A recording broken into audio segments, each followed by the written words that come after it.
there's something wrong with the air today. I don't mean in a poetic way. I mean actually wrong, like the sky looks too clear, the wind too still, and the birds aren't making any noise. I woke up with that feeling, like the day after a storm, except no rain came last night. My name's Tyler, and I'm just a regular dude in a regular town. Or at least, I thought I was. But I'm telling you, nothing feels normal this morning. I keep telling myself it's just a weird mood, but I've never felt a mood that makes the back of my neck prickle like this. I get out of bed and immediately notice my phone has no service. Wi-Fi's down too. My first thought is to yell for my little brother, Dylan, who's always up before me, glued to Fortnite or whatever he's into now. I find him at the kitchen table, scrolling endlessly on his dead iPad, like it's going to suddenly start working again. He shrugs when I ask him if the internet is down. He just says, "Maybe Mom forgot to pay the bill. She's not home. She's probably at her nursing shift at St. Mary's Hospital, which is supposed to be the safest place in the city." I try to ignore the way Dylan's hand keeps rubbing his nose, over and over, like he's trying to wipe something off his skin that won't come off. I try not to get sucked into doom scrolling, but when you're locked out of everything digital, you start to realize how much of your brain is used to clicking and swiping. The TV works for about 2 minutes, a weather channel with an anchor who looks like she's about to cry, mumbling about public safety directives and unexpected health emergencies. Then it cuts to static. My heart starts racing, and I try not to let Dylan see it. He's 12, and he's tough. But you can only be so tough when you're still wearing Pokemon pajamas at noon. My plan for the day was supposed to be simple. Run to the grocery store, pick up some frozen pizza, and maybe argue with Dylan about whether pineapple belongs on pizza. But the moment I step out onto the porch, I stop dead. There's a military van parked at the end of our street. I've never seen one here before. Not even during the COVID days when National Guard guys rolled by for vaccinations. This is different. The van has dark windows, and there's blood on the pavement right by the curb.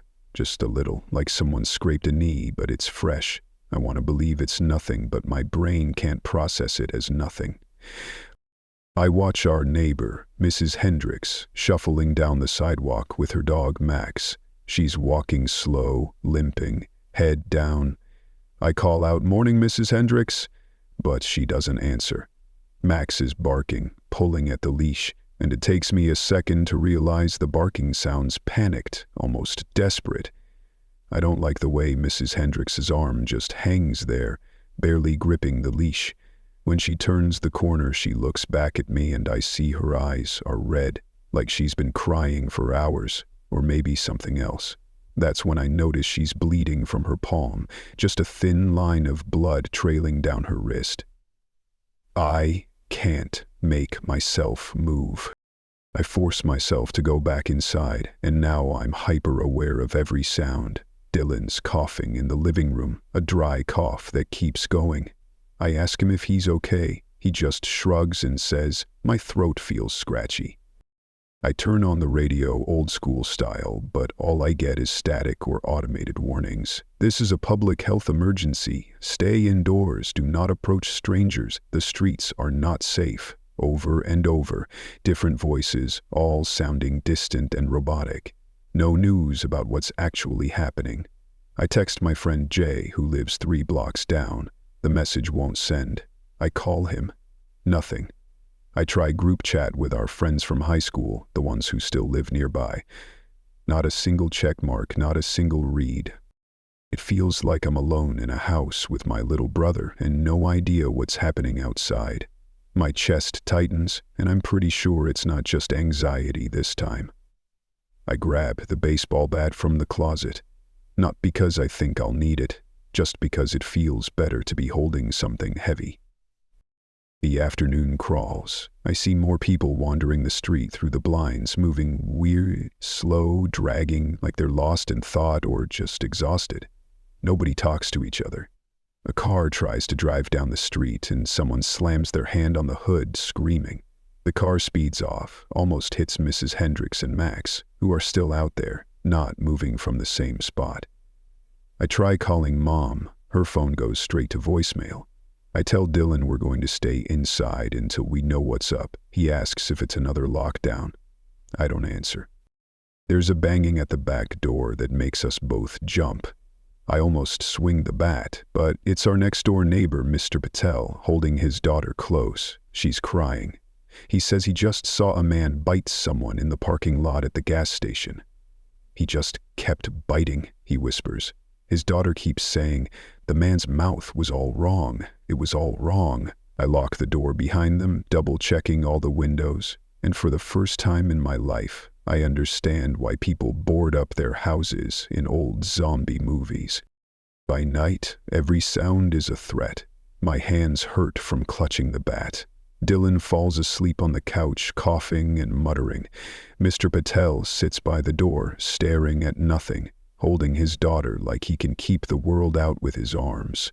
I keep watching the street, waiting for something to make sense, but nothing does. The only thing I know for sure is this: the streets are not safe, and I don't think they ever will be again. You can keep hoping it's all a mistake until you see someone die in front of you, and get back up. The second night is worse. I barely sleep. Every time I close my eyes, I hear the sirens, or the cough that keeps rattling in Dylan's chest, or the weird animal-like noises drifting from the street. I get up, drink water, pace around. At 3 a.m. I stand at the window and see shapes moving at the end of the block, figures limping around the military van. The van's lights are on. The blood on the curb has spread. By sunrise, it's clear something snapped in the neighborhood. People are running from house to house, pounding on doors. Mr. Patel is talking to his wife on the phone, speaking in panicked bursts of Hindi and English. Dylan is up early, staring at the TV that still just hums static. I give him some Pop-Tarts and tell him it's all going to be fine, but I can't keep my hands from shaking.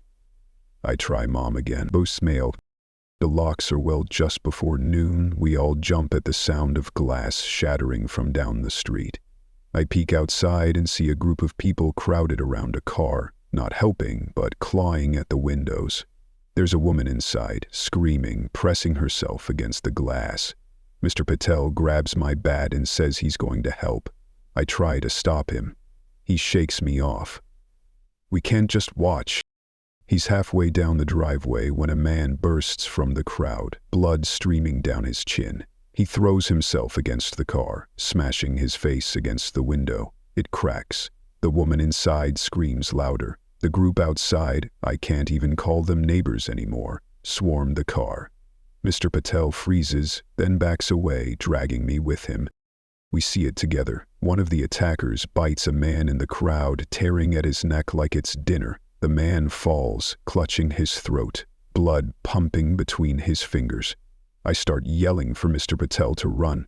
We lock the door, back up and watch through the blinds as the man on the ground twitches, goes still, then sits back up. He's moving weird, jerky, uncoordinated, like a puppet, blood still pouring from his throat. He's not alive, but he's moving, and when he stands, he looks straight at our house. I've seen zombie movies my whole life. None of them prepare you for the moment you realize this isn't a movie. My heart is pounding so loud I can't hear anything else. I tell Dylan to stay away from the windows. He asks if it's a prank, if it's Halloween, if maybe it's a new VR game. I wish it was.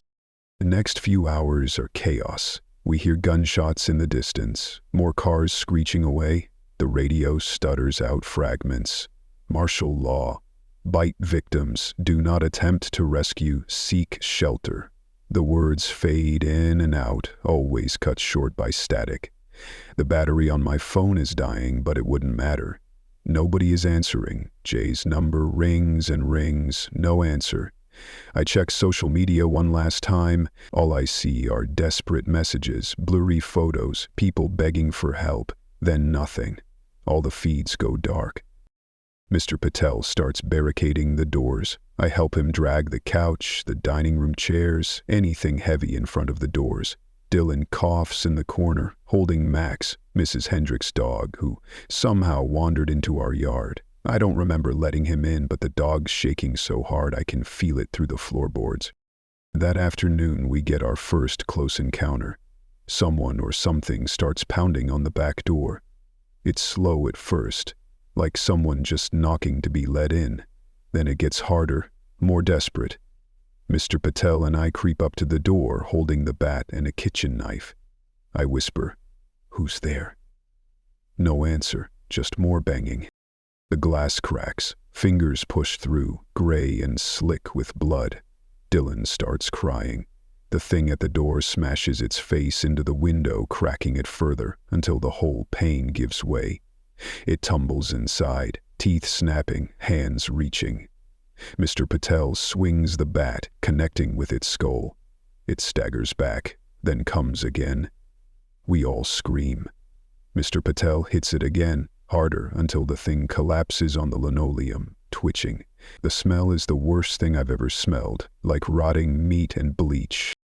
We drag it outside, lock the door, pile furniture in front of it. I look at Mr. Patel. He's sweating, blood on his hands, his eyes wide with shock. His daughter won't stop sobbing. Dylan just stares at the blood on the floor. I try to clean it, but the stain won't come out.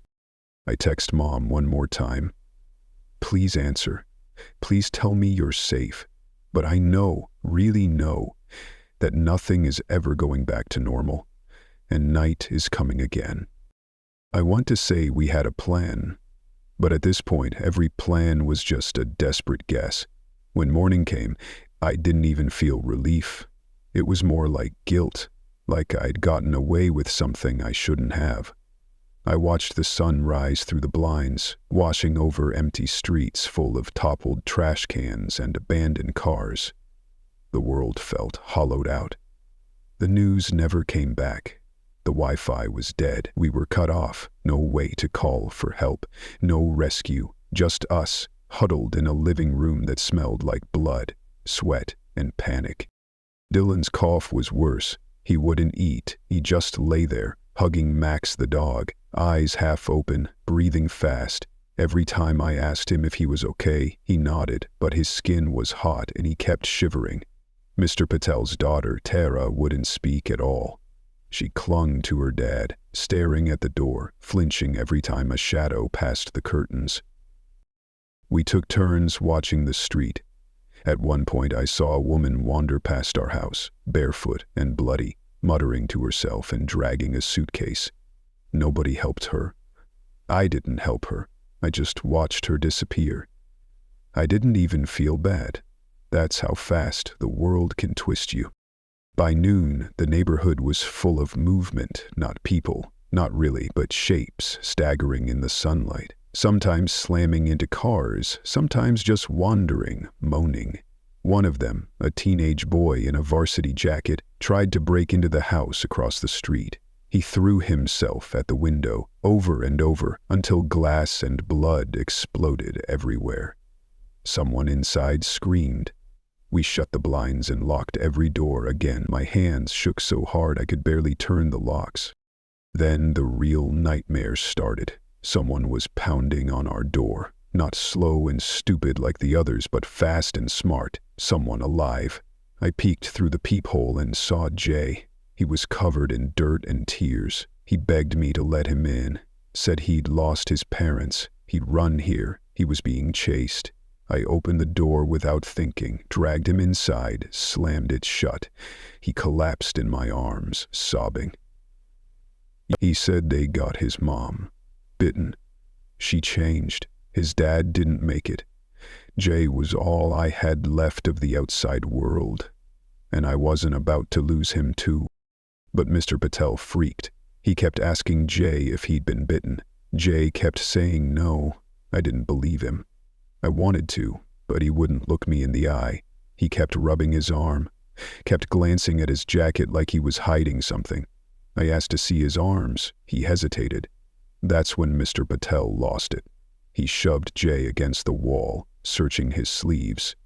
Dylan started crying, Tara screaming. The whole house was shaking. And then Jay showed us. He had a bite on his wrist. Deep, already turning black around the edges.